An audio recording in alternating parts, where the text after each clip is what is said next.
Vamos fazer a nossa prece. Quem desejar fechar os olhos, fechem. Bora. E vamos pensar no nosso amigo Jesus, aquele que veio nos trazer a mensagem de amor, de paz, de esperança,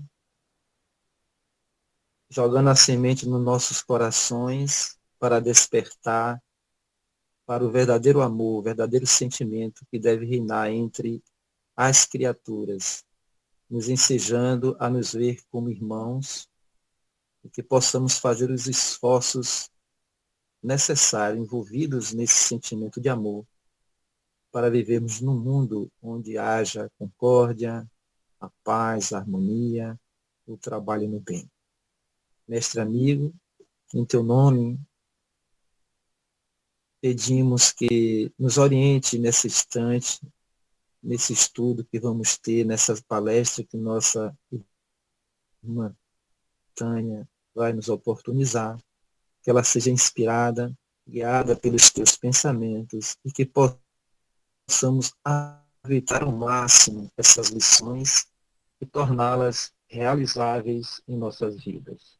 Que assim seja. Tânia, minha amiga, a palavra é com você. Que Deus te inspire e te ajude muito, minha amiga, nesse momento. Eu agradeço a Deus, em primeiro lugar, por esta oportunidade de estarmos aqui junto a vocês, apesar de ser em um modelo que é o que no momento se permite. Mas, pelo menos, nós estamos reservando um tempo das nossas vidas para poder escutar uma mensagem, para poder estar, através desta escuta, refletindo de que maneira ela pode tocar a nossa vida. O tema que nos foi proposto por Alberto é o tríplice aspecto da felicidade. Não é isso, Alberto? Justiça, amor e caridade. E aí a gente vai pensar neste capítulo do Livro dos Espíritos, que está posto na parte terceira, que é a parte destinada ao estudo das leis morais, e que apresenta no seu capítulo 11º a lei de justiça, amor e de caridade. Quando nós pensamos na estrutura desta parte terceira de O Livro dos Espíritos, nós temos no primeiro capítulo a lei divina ou natural, e que vai fazer uma abertura que é o que rege todas as leis seguintes. E, por fim, nós vamos encontrar da perfeição moral, que é o que fecha o conjunto dessas leis. E quando vamos estudando todas as leis, nós percebemos que Allan Kardec escolheu fechar esta parte terceira, em termos de leis, com a lei de justiça, amor e caridade. E aí nós vamos abrir um leque para a justiça, para o amor e para a caridade. Quando nós pensamos na primeira revelação, que foi Moisés, Moisés trouxe para nós um roteiro de justiça. Por quê? Nós sabemos que ele seguiu com o povo hebreu para libertar da escravidão do Egito. Na caminhada por 40 anos no deserto, lembrando que Moisés, quando começou esta caminhada, ele tinha em torno de 40 anos, então ele seguiu sendo uma pessoa idosa e tomando conta de um grupamento humano que tinha a necessidade da lei para poder reger as suas vidas. Então, o que é que a gente sabe da lei de Moisés? Olho por olho, dente por dente, que era a lei de Talião. Era a justiça que imperava naquele momento, exatamente para poder as pessoas terem ordem. Vamos pensar nós. Se a gente não tivesse, por exemplo, um código de trânsito, seria uma loucura, porque mesmo com as leis que regem, que a gente sabe que não pode beber e depois ir dirigir, muitos ainda bebem, pegam o carro, vão dirigir e provocam os acidentes. A gente sabe que não pode ultrapassar o sinal que está em vermelho, mesmo assim a gente vai, ultrapassa, aí vem a multa, aí vem um acidente, a gente provoca um atropelamento, uma batida. Então, tudo isso, quando a gente pensa na atualidade, que nós temos leis e que ainda não estamos cumprindo, como será que funcionava isso na época de Moisés? Então, a gente vê que ele chegou exatamente para poder trazer esse sentido de orientação para as pessoas, para que elas não roubassem, para que elas não matassem. E quando nós vamos fazer uma análise do decálogo que Moisés recebeu, sabemos que por inspiração dos bons espíritos, há muitas orientações que não, inicia na negativa. Não cobiçar a mulher do próximo, não matar, não roubar, não cometer adultério. Exatamente para trazer esse senso de ordem que a justiça ela vai estar nos auxiliando. E quando a gente vê a primeira pergunta em O Livro dos Espíritos a respeito da lei de justiça, porque Kardec, na lei de justiça, amor e caridade, ele divide justiça e depois ele coloca caridade e amor juntos, porque nós sabemos que a caridade é o amor em movimento.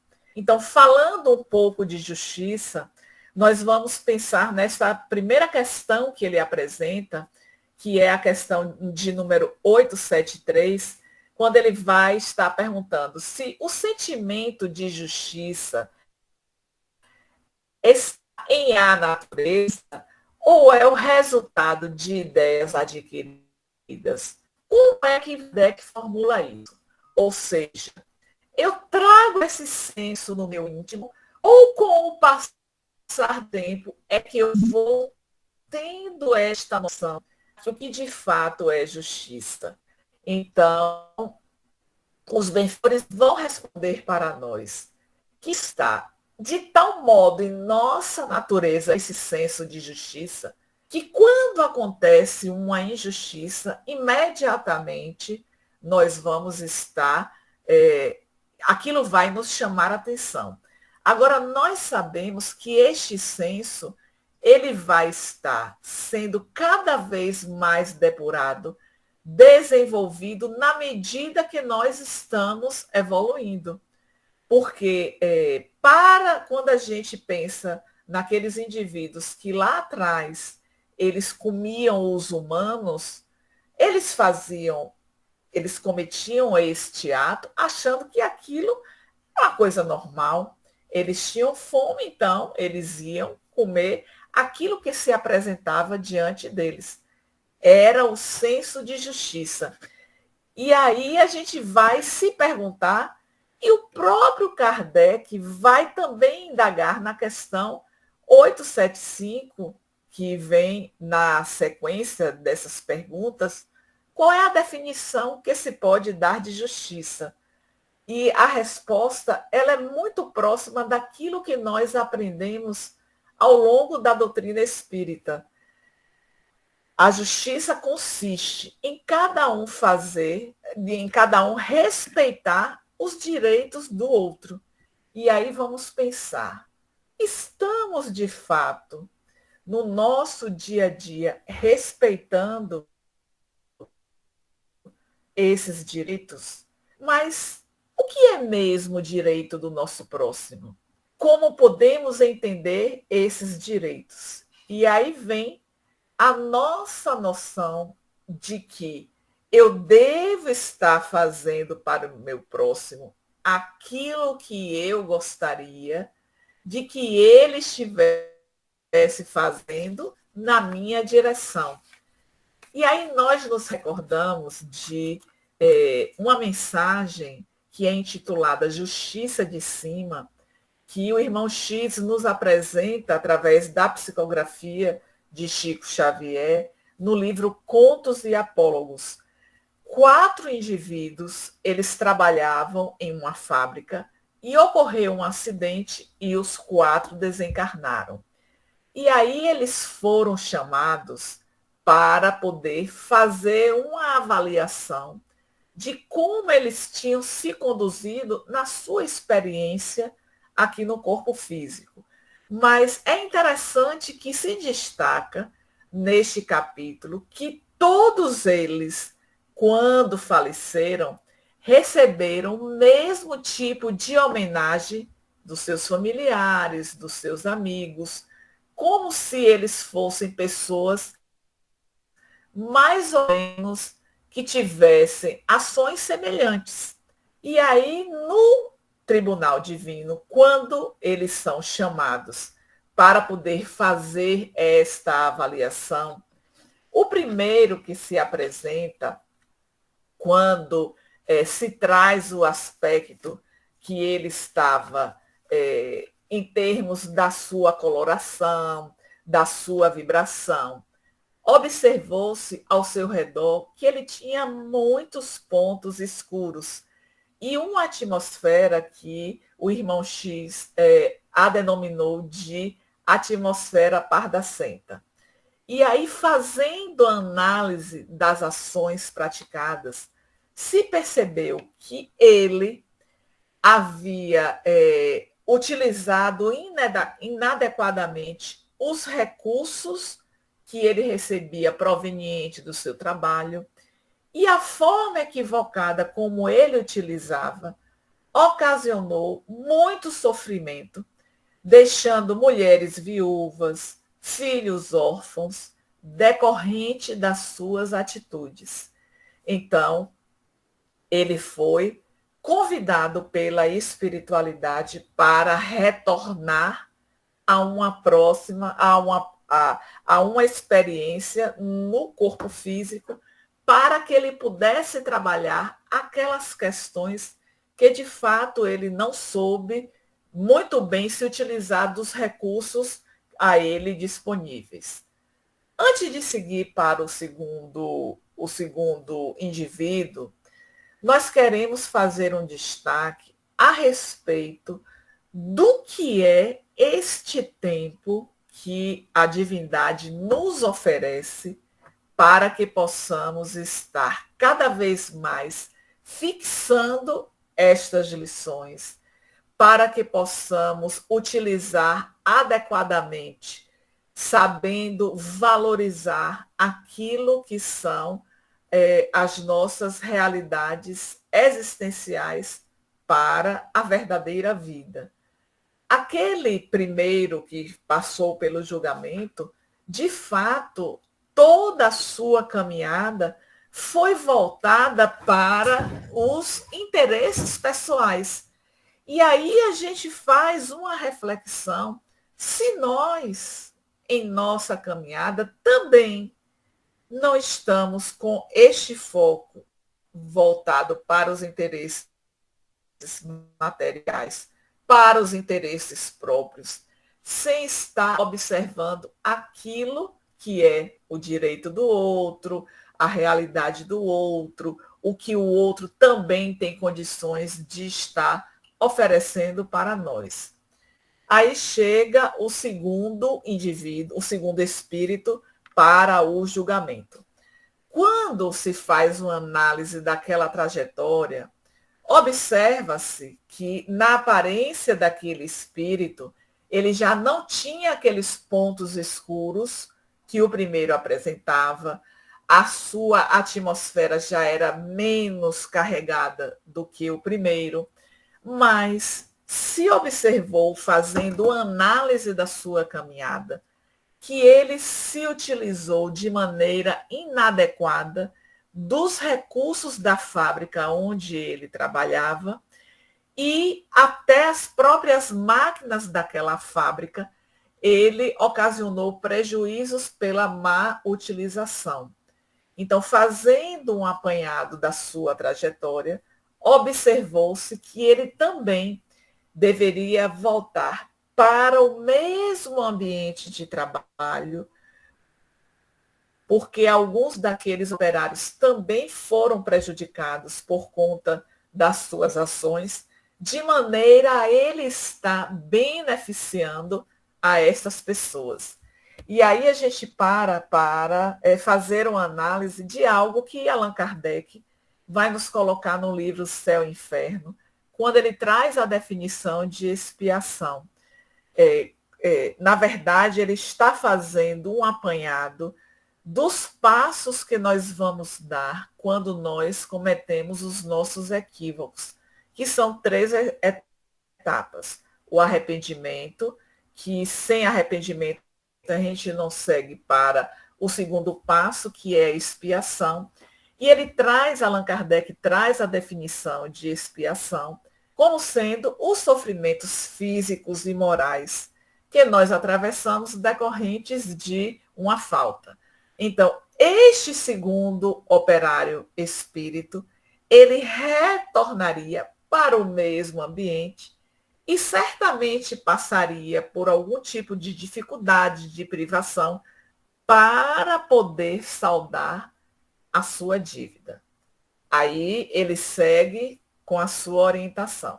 Chega o terceiro operário. Quando o juiz do alto vai fazendo uma análise do curso da sua existência, observa que ele já não criou débitos com relação às suas atitudes. Ele foi centrado nos seus propósitos, não trouxe prejuízo para as pessoas, mas, infelizmente, ele precisava estar retornando para viver a experiência na Terra, só que numa condição melhor do que os 2 anteriores, e ele podia estar escolhendo como ele iria estar atravessando esta experiência na Terra. Porque, de fato, em nosso processo de planejamento para o retorno, nem sempre nós podemos estar opinando sobre aquilo que talvez seja melhor para nós, mas sim, as propostas nos são apresentadas mediante as nossas necessidades, e como sabemos que aquilo que nos é apresentado, de fato, se torna a nossa chave da libertação, nós queremos acolher, nós não desistimos e, de fato, concordamos com as propostas que nos são oferecidas. E aqui nós estamos. Então, este terceiro operário, ele, apesar de ter tido uma conduta feliz, ele ainda tinha necessidade de retornar para a sua experiência no corpo físico. E aí a gente vai pensar que Allan Kardec, ele vai estar falando para nós, na parte 2ª de O Livro dos Espíritos, a respeito do nosso tempo na erraticidade, quando ele traz algumas questões que inicia a partir da questão 223, mas na 230, Kardec vai formular o seguinte questionamento. Na erraticidade, o espírito progride? E a resposta que os benfeitores apresentam é sim, progride, mas é na experiência do corpo que ele vai colocar em prática o que aprendeu no mundo espiritual. O nosso retorno, ele vai se dar em um tempo que é muito variável, inclusive Allan Kardec também apresenta a respeito disso, que na erraticidade nós podemos ficar dias, anos, séculos e até milênios. Avalie o que é a preciosidade deste tempo que muitas vezes nós não sabemos aproveitar quando estamos aqui na Terra. E aí vem o quarto operário, que se apresenta diante daquele juiz que faz a avaliação da condução da vida de cada um quando esteve reencarnado. E quando se observa a folha de serviços daquele espírito, ele vai se iluminando e ele, na sua humildade, quando percebe esta iluminação, ele começa a ficar acanhado perante, inclusive, os outros que foram seus colegas. E ele tenta apagar a sua luz, só que ele não consegue apagar a sua luz. E aí o juiz diz que ele já atingiu seu patamar de elevação e não precisa mais retornar para as experiências na Terra.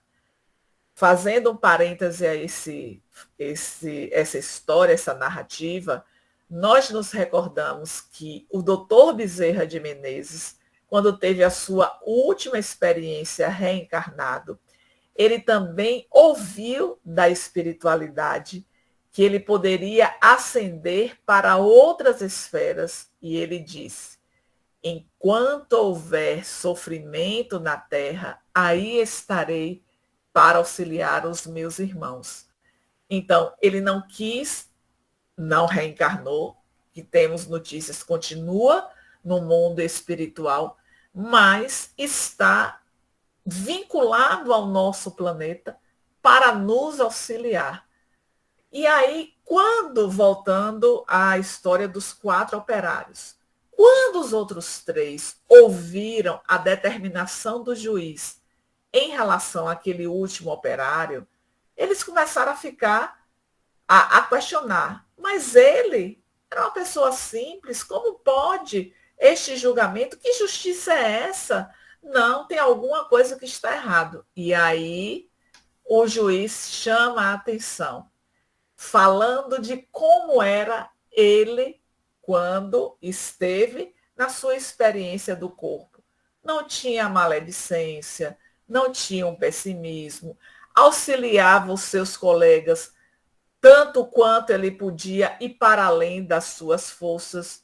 Então, foi apresentando todos os valores adquiridos por aquele espírito durante a sua trajetória, que muitas vezes isso é um perfil também que chega até nós quando achamos que deveríamos estar em uma posição, deveríamos ser julgados de maneira diferente, que o olhar que estão tendo em relação a nós não é o que deveria ser, mas, em verdade, como questionar em relação a esta avaliação de um lugar que tem toda a possibilidade de fazer esta leitura do que nós fomos, do que nós fizemos, de como nos conduzimos, inclusive nós, que aqui estamos reunidos neste momento, e que temos um nível de conhecimento doutrinário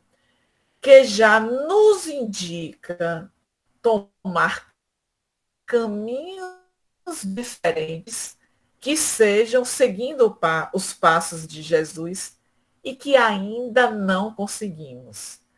Então, este julgamento que acontece no mundo espiritual nos chama a atenção de que nós, criaturas imperfeitas que ainda somos, que estamos muito levando a nossa vida de acordo com o que o outro está apresentando, porque eu gostaria de ser como ele, que eu gostaria de fazer o que ele faz, e sem este olhar atentivo para a própria experiência, para a própria construção, para aquilo que ainda temos condições de executar para além das nossas forças e que nós estamos mais acomodados e certamente desejando um julgamento que seja favorável à nossa condição, àquilo que é o objeto do nosso desejo. E aí vamos pensar nesse senso de justiça quando acontecem situações do nosso cotidiano que, por exemplo, um indivíduo assassina o seu filho. Então, nós queremos que seja feita a justiça com aquele assassino. Mas se o assassino é o meu filho, eu vou desejar que a pena para o meu filho seja branda, porque ele é o meu filho. Onde o nosso senso de justiça? Essa justiça, ela está realmente sendo olhada pelo foco dos nossos interesses?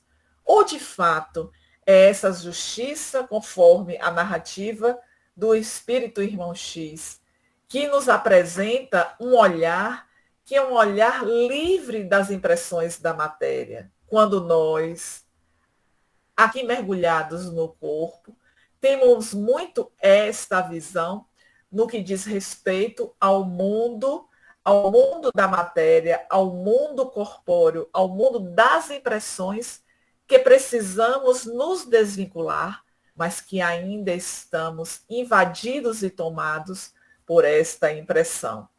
Então, este é o primeiro ponto de nossa abordagem, que diz respeito à justiça. E aí vem amor e caridade. Bom, como nós fizemos esta associação da justiça com Moisés, amor, nós só poderíamos pensar na segunda revelação, Jesus. Quando nós vamos ao Evangelho segundo o Espiritismo, capítulo 11, itens 8, 9 e 10, nós temos como instruções dos Espíritos a lei de amor. Item 8, escrito por Lázaro. Lázaro vai dizer lá, na introdução deste tópico, que o amor resume toda a doutrina de Jesus. E aí ele nos apresenta as gradações deste amor, que primeiro é instinto, depois sensação e, por fim, sentimento. E que o ponto delicado do sentimento é o amor. E aí vamos pensar no que trata Lázaro, né? Se o amor resume toda a doutrina de Jesus, nós precisamos pensar neste amor que estamos dedicando em nossa existência, especialmente em relação ao nosso próximo. Mas tem uma mensagem da benfeitora Joana de Ângeles no livro Garimpo de Amor, que está no capítulo 2, Amor a Si Mesmo.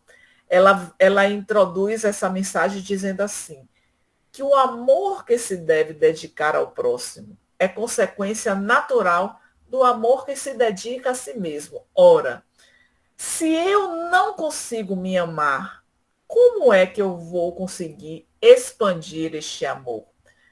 E se o amor resume toda a doutrina de Jesus e eu não consigo ainda seguir os passos de Jesus, isto significa que eu não consigo ainda ter a vivência deste amor como deveria. E aí vamos pensar no quanto estamos investindo nesta centelha divina. Porque foi o apóstolo João que nos disse que nós fomos criados por Deus e que Deus é amor. Se Deus é amor e nós fomos criados por Deus, na criação, ele depositou a centelha do amor em cada um de nós. E aí, às vezes, a gente para e pensa, como pode, nesta criação, o Pai nos criou simples e ignorantes, para que, diante das nossas experiências, pudéssemos transitar, expandindo esta centelha divina. Ora, mas aquele que rouba não tem essa centelha divina, Deus não depositou o amor na criação daquela criatura? Não. É porque nós temos aquilo que chamamos livre-arbítrio. E nesta liberdade de escolher, vamos fazendo percursos que fogem às recomendações das leis divinas, como diz os benfeitores em resposta a Allan Kardec, a questão 614, que é a questão que abre o capítulo, a parte terceira das leis morais, lei divina ou natural, que se deve entender por lei divina, é a lei natural é a lei de Deus, e na sequência ele diz, a única responsável pela felicidade do homem.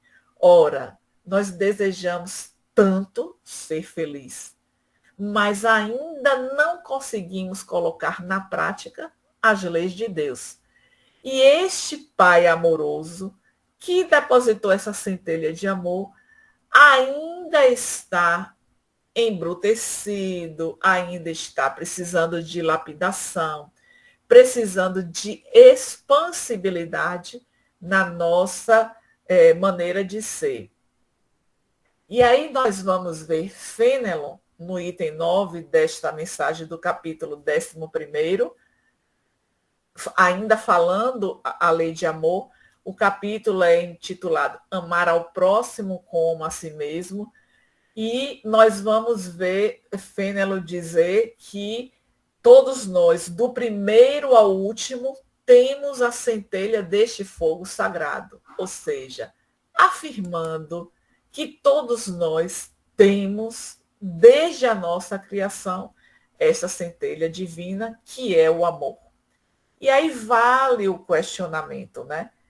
Esta lei de amor, por que ainda não consegue estar maturada em nosso ser? Por que ainda temos dificuldades no momento que estamos em desavenças com os nossos familiares, com os nossos amigos, com os nossos colegas de trabalho, na vizinhança?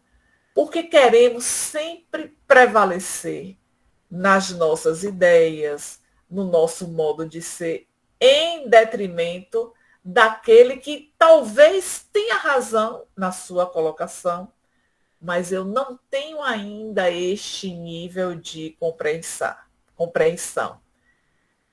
Mas ainda é neste capítulo, neste tópico da lei de amor, que nós vamos encontrar a referência a João Evangelista, quando estava já no final da sua existência, quando não tinha mais condições de se dirigir para as pregações, para o seu movimento fora da sua casa. As pessoas que iam visitar João Evangelista, ele sempre tinha aquela frase que ficou bastante conhecida. Ele dizia assim: meus filhinhos, amai-vos uns aos outros. E aí vem esta reflexão para o nosso mundo íntimo. Eu tenho amado de fato, porque neste exercício do amor, aí vem o que o item 10 é escrito por Sanson, ex-membro da Sociedade Espírita de Paris. Amar, no sentido profundo do termo, é o homem ser leal, probo, consciencioso, para poder fazer ao outro aquilo que gostaria que o outro fizesse para você. E aí vem o questionamento. Estamos fazendo para o nosso próximo aquilo que nós gostaríamos que ele fizesse em nossa direção? Como nós nos situamos em relação a este fazer? Então, em relação a esta lei de amor, nós temos esses pontos chaves que Allan Kardec nos apresenta em O Evangelho segundo o Espiritismo, mas que ele amplia este amor ao próximo, especialmente quando nos recorda a parábola do bom samaritano. E aí a gente observa, fazendo uma ponte com o julgamento que fazemos em relação a esses personagens apresentados pela parábola. É uma parábola muito conhecida, e nós sabemos que o homem, ele estava fazendo uma viagem, ele foi assaltado por ladrões que levou tudo que ele fazia, ainda o deixou machucado e ele caído à estrada. E passa 3 pessoas diferentes. Primeiro é um sacerdote, que olha aquele homem caído e segue o seu caminho. Então a gente julga. Como pode um sacerdote, conhecedor da lei, ter uma atitude dessa?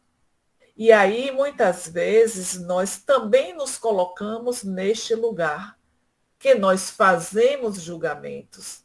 Não que o nosso julgamento seja de maneira punitiva, mas naquele tempo, os sacerdotes, eles faziam rituais de purificação que levava tempo, dias, para poder se apresentar ao templo sem os pecados que cada um carregava. Tocar em uma pessoa ferida era ter contato com sangue, e este contato com o sangue fazia com que ele perdesse todo o ritual de purificação que ele tinha passado durante dias, e ele teria que iniciar novamente este ritual de purificação. Então, isso pode ter justificado a atitude daquele sacerdote de olhar o homem caído, ele estava ferido, ele seguiu o caminho. Vem um levita, que também é conhecedor da lei, e ficou indiferente à situação de um homem caído. E aí vem o que Jesus mostra para nós, que chega o samaritano, quem é o samaritano? Aquele que não era conhecedor da lei, aquele considerado que não seguia as recomendações da lei. Isso era visto de diferente. Ninguém era tratado com o samaritano. Então, ele que se abaixa, fica no mesmo nível que estava o homem caído, vai cuidar dos seus ferimentos, vai providenciar, levar a uma hospedaria, ainda retira dinheiro para que o dono daquela pensão pudesse auxiliar nas despesas que se fizessem necessárias. Então, Jesus nos apresenta essa parábola para poder mostrar o que é o amor ao próximo. É claro que, digamos, hoje, nós não iríamos buscar um contato tão próximo com alguém que tivesse caído, ferido, porque imediatamente a gente podia pensar qual a intenção, será que isso de fato está acontecendo, este machucado, ou isso é algo para poder me prejudicar. Então, inicialmente, nós somos tomados por uma espécie de julgamento que muitas vezes nos afasta desta ação da caridade, que é este amor em movimento. Então, como Jesus ele foi questionado pelo fariseu sobre como proceder, ele nos traz esta parábola para poder mostrar, porque Jesus pergunta o que está escrito na lei. E a lei diz a respeito deste amor. Amar a Deus sobre todas as coisas, de todo o seu entendimento, e ao próximo como a si mesmo. Então, há uma gradação que nós precisamos seguir, porque eu não posso amar a Deus sem amar ao meu próximo. E eu não posso amar ao meu próximo sem amar a mim mesmo. Então, é como se fosse uma escalada para que a gente pudesse chegar ao topo desse amor, que é o amor ao Pai. Eu tenho que estar antes amando ao meu próximo e, em primeiro lugar, amando a mim mesmo. E aí a gente observa que se nós fizermos este caminho, nós chegaremos neste topo do amor a Deus, porque eu já transitei pelo amor ao meu próximo e, consequentemente, o amor a mim mesmo. E aí a gente chega ao desfecho, lei de justiça, amor e caridade. Nós iniciamos até com um questionamento que Kardec vai nos apresentar neste capítulo 11º da parte 3ª de O Livro dos Espíritos, que é a questão muito conhecida nossa, a 886. Qual o verdadeiro sentido da palavra caridade? Como a entendia Jesus? E na resposta nós encontramos o BIP: benevolência para com todos, indulgência para com as imperfeições alheias, perdão das ofensas. Quando nós observamos essas três palavras, pode surgir em nós um questionamento. Por que os benfeitores nos apresentaram uma sequência que poderia ter começado com o perdão, poderia ter começado com a indulgência, o perdão poderia ser a segunda palavra, mas eles nos trazem com uma lógica, é óbvio, que a primeira coisa é a benevolência, que é justamente esta vontade do fazer. Trazendo a parábola que apresentamos. Os dois primeiros, o sacerdote e o levita, eles não tiveram o ímpeto, que é a vontade, que é você se colocar à disposição de fazer aquele movimento e auxiliar ao homem que estava caído na estrada. Então a gente vai perceber que este primeiro movimento ele perpassa pela nossa vontade no fazer, no auxiliar, para que, na sequência, a gente venha com a indulgência, que é exatamente a compreensão das imperfeições do nosso próximo. E aí nós vamos, antes de chegar ao perdão, mas trazer que no próprio Evangelho segundo o Espiritismo, no capítulo 13º, que é intitulado Não saiba a vossa mão esquerda o que dá a mão direita, nós temos o item, o tópico que é intitulado A Beneficência, e neste tópico, que faz parte das instruções dos Espíritos, nós temos do 11 ao 16, destrinchado com uma maestria que eu convido a todos vocês para poder fazer uma releitura, porque muito provavelmente vocês já fizeram a leitura deste tópico do Evangelho, mas nós encontramos lá no item 14, que foi escrito por Cáritas. Ela, inclusive, tem a referência que foi martirizada em Roma. Ela escreve que a caridade não é simplesmente a esmola, é você ser indulgente para com os seus familiares, para com os seus amigos, para que você também pudesse perdoar as suas imperfeições. E aí vem o terceiro tópico que Allan Kardec, quando questiona qual o verdadeiro sentido da palavra caridade, vem o perdão das ofensas como algo trazido pelos benfeitores. Então, nós precisamos estar buscando este verdadeiro exercício da caridade. Quando nós observamos esta escrita da beneficência, no capítulo 13º do Evangelho segundo o Espiritismo, vemos no primeiro item, por exemplo, que foi escrito por Adolfo, bispo de Argel. Ele vai iniciar trazendo para nós que a beneficência, ela nos levará a vivenciar as alegrias do coração na terra.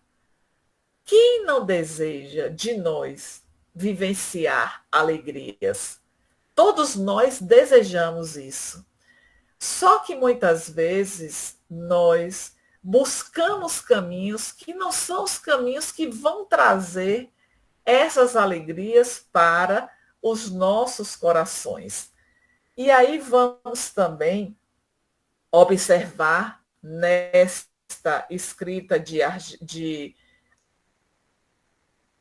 Adolfo Bispo de Argel, ele diz que a beneficência é quando o indivíduo ele olha a criatura como ele olha o seu próximo como se tivesse olhando para você mesmo, para as dificuldades que ele apresenta, sendo compassivo com relação às dificuldades. E aí nós vamos encontrar que, já escrito por São Vicente de Paulo, algo que me chamou muita atenção, não na primeira leitura, na segunda, mas muito recentemente, que o que São Vicente de Paulo escreve neste texto do Evangelho é no ano de 1858. Ora, se o Evangelho segundo o Espiritismo foi publicado no ano de 1864, isso significa que 6 anos antes, como outras mensagens do Evangelho já tinham sido escritas, e Allan Kardec, na sua lógica, na sua racionalidade, vai procurando dar uma sequência para os escritos que ele havia compilado, de forma a se encaixar. Então, se Adolfo escreveu no ano de 1861, ou seja, 3 anos antes, São Vicente de Paulo já escreve muito anteriormente e vem encaixar perfeitamente nesta sequência que Allan Kardec está dando nas instruções dos espíritos ao tema beneficência. Mas o que vai chamar muita atenção ainda este tópico, que está falando a respeito, porque o que é a beneficência? É o ato de servir. O que é o servir? É a caridade. Aí vem Carita, no item 13, quando ela diz, ela inicia dizendo, chamo-me caridade. Sigo o caminho principal que conduz a Deus.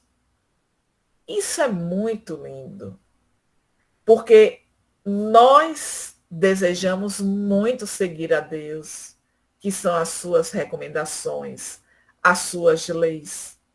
E nos esquecemos de estar atendendo ao nosso próximo, que está mais próximo, que é o nosso familiar, que é o nosso vizinho, que é o nosso amigo, sendo indulgente, procurando perdoar, porque isso faz parte da nossa caminhada evolutiva e que nem sempre nós conseguimos atender às propostas de Jesus, as propostas que nos são apresentadas por Allan Kardec, que é exatamente o ponto-chave da nossa doutrina espírita. Fora da caridade não há salvação. Terceira revelação. Então a gente tem justiça, primeira revelação, Moisés. Amor, segunda revelação, Jesus. Caridade, terceira revelação, doutrina espírita. E aí a gente consegue compreender este movimento, porque, de fato, Allan Kardec, ele coloca praticamente como tema central do Evangelho segundo o Espiritismo, fora da caridade não há salvação. Nós encontramos também isso nesse texto da beneficência, que a caridade, ela é a sublime palavra que vai sintetizar todas as virtudes. Nós estamos constantemente em busca do aprimoramento das virtudes, que são a nossa mola propulsora para o progresso, para a nossa ascensão espiritual, para o alcance da plenitude. Então, se caridade resume todas as virtudes, qual é o nosso caminho para o alcance das virtudes? É a prática da caridade. E aí, quando a gente vê esse texto central no Evangelho segundo o Espiritismo, que está no capítulo 15º, eu diria assim, quase central, porque o Evangelho tem 28 capítulos. Então, Allan Kardec é como a gente lembra aqueles textos escritos lá na antiguidade, que tinha a página, no centro, tinha as informações principais. E é o que ele procura trazer aqui no Evangelho. Então, nos fazendo este convite para a caridade. E aí, na sequência de Caritas, nesse item 13, ela vai estar trazendo duas palavras que se aproximam muito da nossa realidade quando estamos a nos deparar com situações difíceis, com desafios, com obstáculos na nossa existência. É quando ela chega para mães que vê os seus filhos chorando, que não têm o alimento suficiente para os seus filhos, mães que amamentam, que o leite está quase a secar pela própria falta de alimentação dessa mãe. Caritas chega ao ouvido dessas mães e lhe diz: coragem, coragem. Então, esta é uma palavra que muitas vezes nós também nos sentimos combalidos perante essas dificuldades que estamos a viver em nossa experiência existencial. E nos falta essa coragem, a coragem para o enfrentamento, a coragem para se considerar disponível para este enfrentamento, a coragem para compreender que tudo aquilo que está a nos acontecer faz parte de um propósito maior e que estamos todos sob o comando do nosso Pai, que deseja o melhor para cada um de nós. Mas além da coragem, Caritas também fala a respeito da paciência. E aí nos recordamos que no Evangelho segundo o Espiritismo, capítulo 9, item 7, um espírito amigo também vai tratar a respeito da caridade neste texto da paciência. A caridade é muitas vezes pensada em termos dos recursos materiais, é também você perdoar. Ou seja, não há dissociação da caridade com o perdão. Por quê? Porque quando eu perdoo aquele que me machucou, eu estou me libertando de uma prisão que eu poderia me manter durante um tempo que a gente não pode precisar e retardando a nossa marcha para o progresso. Por fim, neste tópico, João vai escrever no item 16 que todos nós podemos fazer alguma coisa por alguém. Então, nós vamos estar finalizando as nossas considerações, lembrando de Jesus, Jesus que resume no amor toda a sua doutrina, Jesus que foi a todo instante o exemplo de justiça e de caridade, porque ele nunca deixou de auxiliar a quem quer que fosse, sem qualquer julgamento.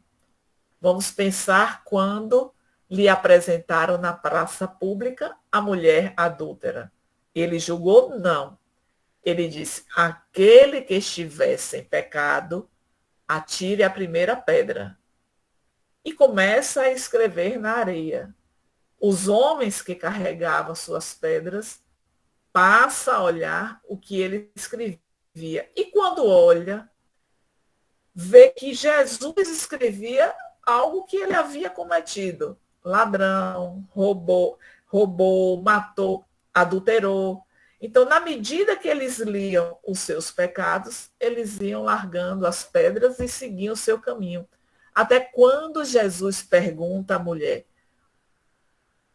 onde estão aqueles que te acusaram? Se foram, mestre, então vais e não tornes a pecar. Então, Jesus não operou em nenhuma situação qualquer tipo de julgamento, exercendo a justiça na sua maior inteireza.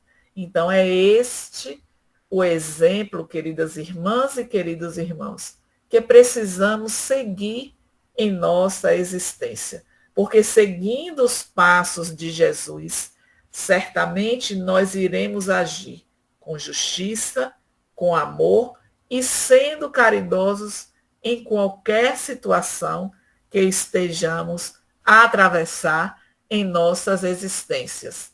Então, Alberto, essas são as nossas considerações sobre o tema proposto.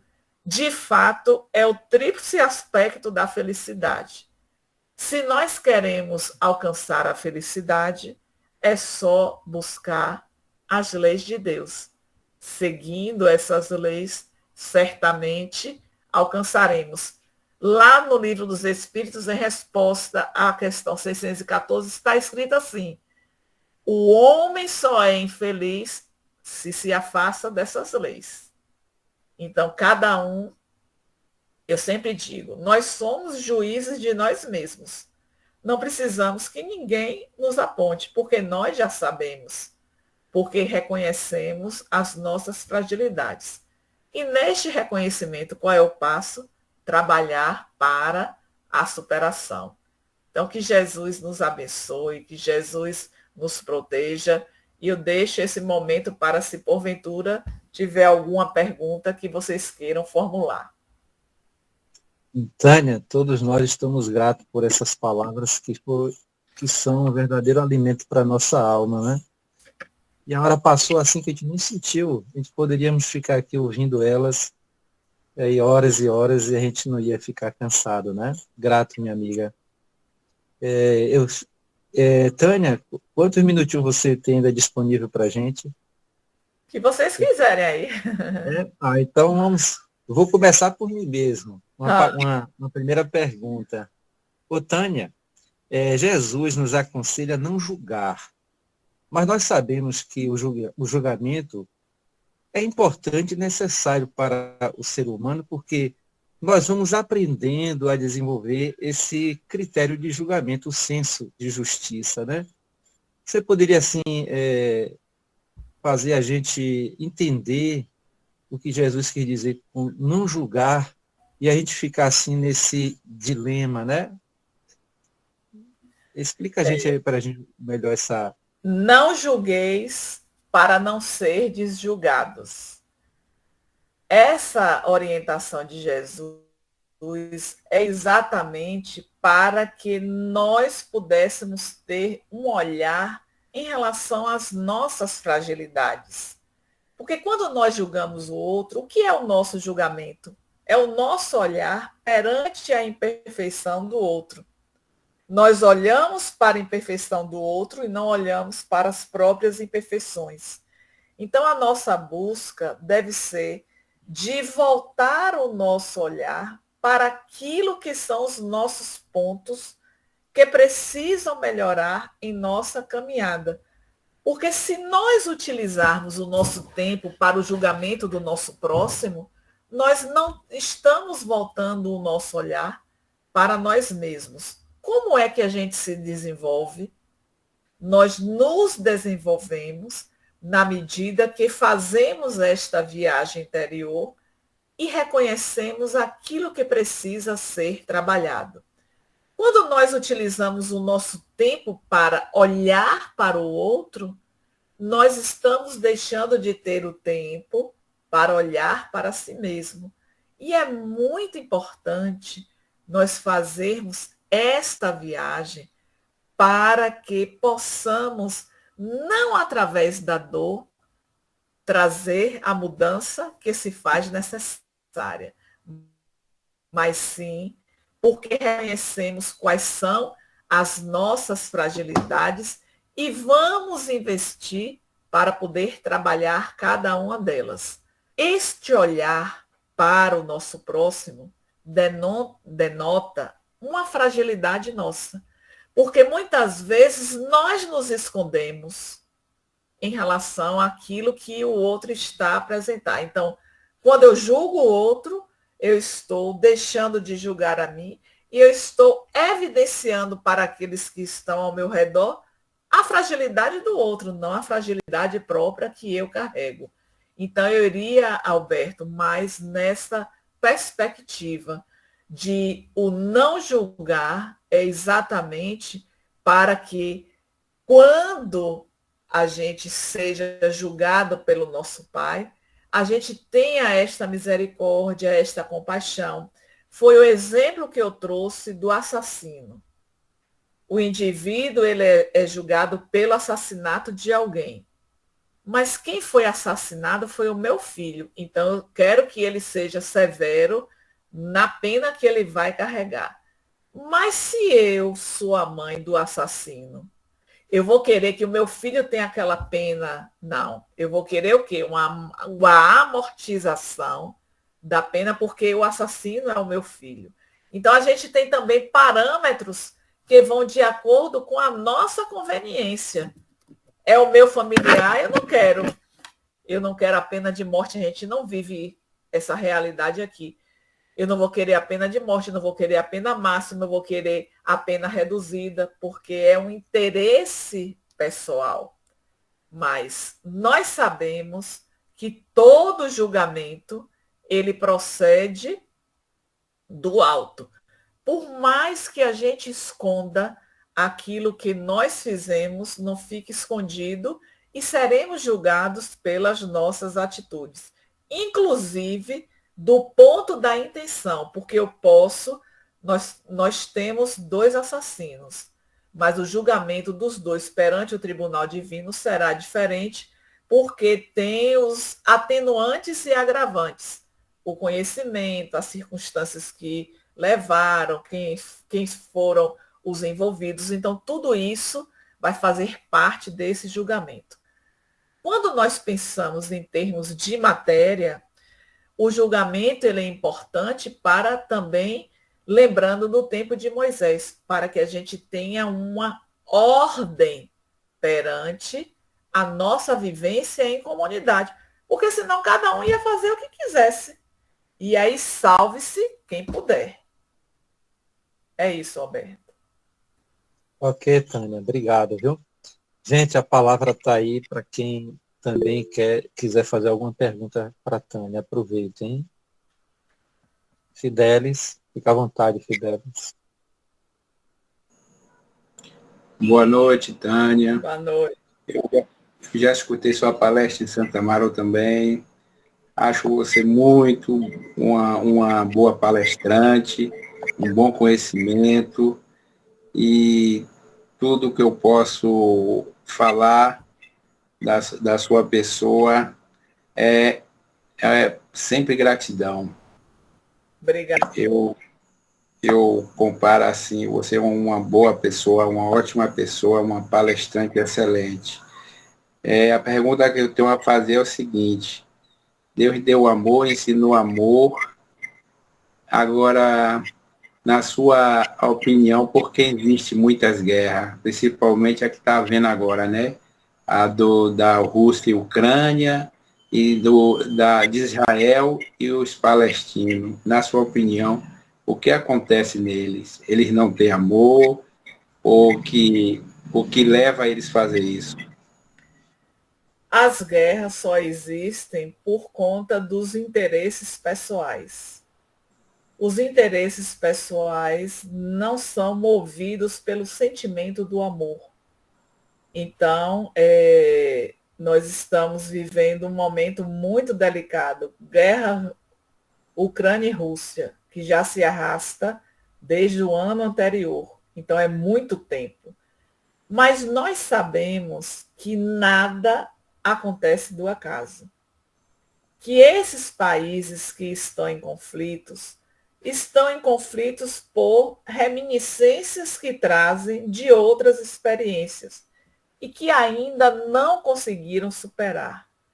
Então, nós precisamos, eu digo nós, que já temos um esclarecimento em relação à lei de Deus, em relação à lei de causa e efeito, temos que ter um olhar compassivo para esses que carregam armas e que estão a matar crianças, jovens, fazer atrocidades com mulheres, levarem para os campos e fazerem o fuzilamento em série, né? Parece que a gente está retrocedendo ao passado. Mas quando a gente vai para o Evangelho segundo, para o livro dos Espíritos, ainda na parte terceira, que vai tratar da lei da destruição, nós vamos ver lá que é necessário que haja destruição para que venha o progresso. Então, não sabemos quais são os mecanismos que a lei de Deus se utiliza, mas temos a certeza que toda guerra ela vai se traduzir no progresso. É claro que são vítimas e vítimas, que existe no mundo espiritual uma equipe que é colocada de apoio para atender a desencarnação em massa. Porque quando se morre 1.000, 2.000 pessoas, não se espera, né, uma chegada de tantos espíritos, e imagine o estado de perturbação, que estão em vida e ao mesmo tempo não se tem noção do que lhes aconteceu, fica com as reminiscências dos últimos instantes. Então é necessário uma equipe espiritual atuante para poder diminuir, porque tudo isso, gente, fica na psicosfera. O mundo espiritual nós sabemos que o nosso lar tem uma proximidade, as trevas têm uma proximidade com a crosta terrestre. Então, nós precisamos, neste momento, não ficar com os nossos olhos nesses noticiários que invadem o nosso campo mental. É claro que não podemos nos afastar do que está acontecendo, porque isso é a nossa realidade, mas precisamos nos utilizar dos recursos da oração, vibrando paz para o nosso planeta, sendo solidários na medida que a gente tenha condições, orando, vibrando, especialmente para estes espíritos recém-desencarnados, para amenizar a sua perturbação na chegada ao mundo espiritual. Então, Fidelis, é a ausência de amor que faz com que as guerras ainda prevaleçam. E sabemos que a pandemia foi um recurso que o mundo espiritual se utilizou para que não houvesse uma terceira guerra mundial. Então, saímos de uma pandemia e parece que nada aconteceu e vem essas tragédias, né, com relação a essas guerras.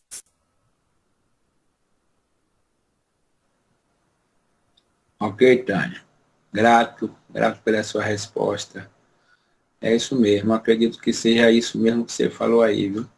É falta de amor ao próximo, a si mesmo, né? E é isso mesmo. Está aberto aí para vocês aí que estão na palestra. Se quiserem perguntar alguma coisa a Tânia ou comentar alguma coisa, as ordens aí, viu? Obrigado. Ô, Tânia. Já veio, boa noite para todos. Já veio a pandemia para acontecer, para ver se o povo aprendia, através do sofrimento, através de reconhecer que só amor prevalece, que só amor é tudo.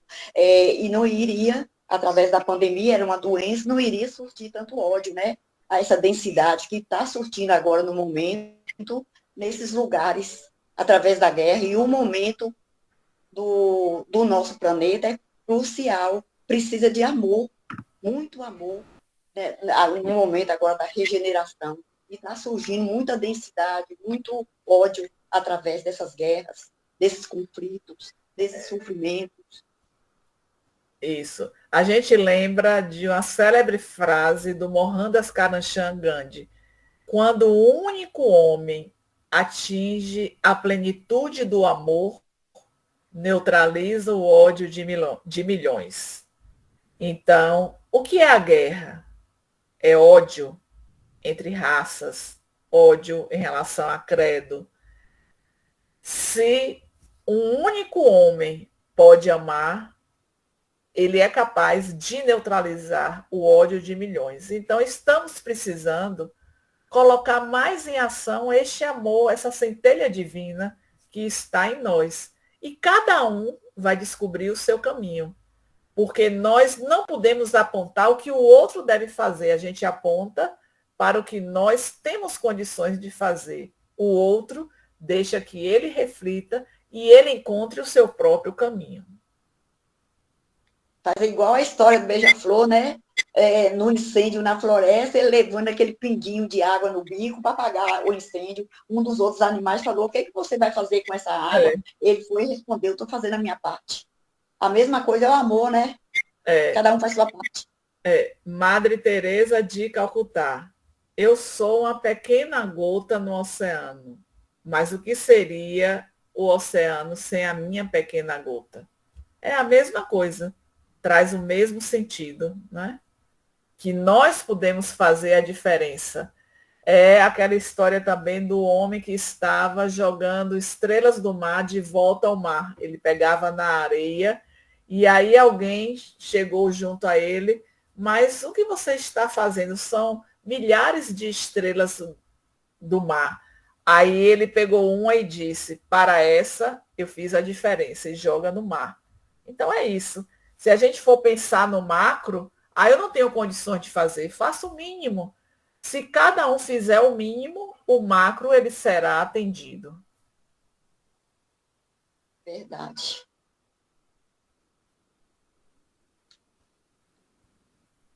Alguém ainda tem aí alguma pergunta a fazer? Tirar alguma dúvida? Se não tem, vamos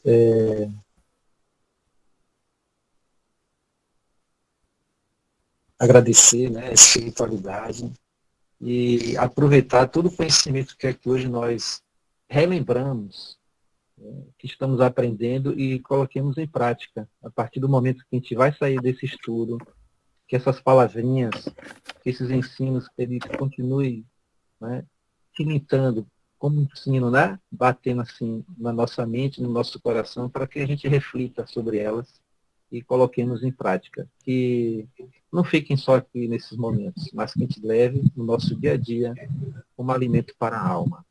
Então, quero agradecer a presença de todos. No momento que Tânia estiver fazendo a prece, vamos pedir ao nosso Mestre Jesus que esses ensinos fiquem registrados e não esquecidos na nossa consciência e no nosso coração. Tânia, muito obrigado. Nós vamos pedir que você possa fazer a prece de encerramento.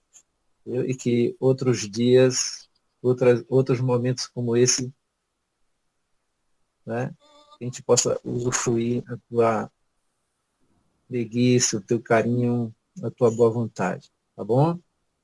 Tá Jesus bom. te abençoe, abençoe a todos. Então, antes de começar a prece, eu queria agradecer mais uma vez por este momento, agradecer a Deus pela oportunidade, por este compartilhamento de vibrações, foram vibrações positivas, emanadas, o interesse do aprendizado, da reflexão, e que de fato a gente possa levar essas experiências para a nossa existência. Vamos então elevar os nossos pensamentos a esse Pai magnânimo e bom, agradecendo a Ele por nos ter ofertado mais uma oportunidade de retornar para aprender, para a libertação. Agradecer a Jesus pela presença constante em nossas vidas.